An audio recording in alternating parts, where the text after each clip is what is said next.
Nagluto nito na yung shrimp, medyo yellow yung ano niya. Ito, yellow.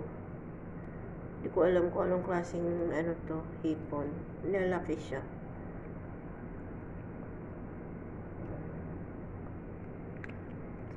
Tataba pa.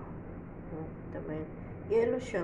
Usually naman ang niluluto ko yung mga papula-pula. Ito siya yellow. Nagtataka ko dito.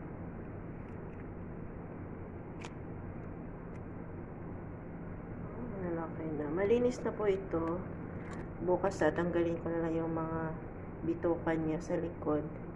Tapos medyo bibiakin. 3 klaseng luto pong gawin ko dito bukas.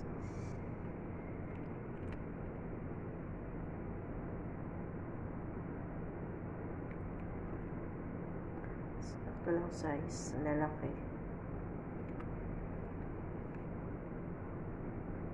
Ayan. Standby ka muna sa ref.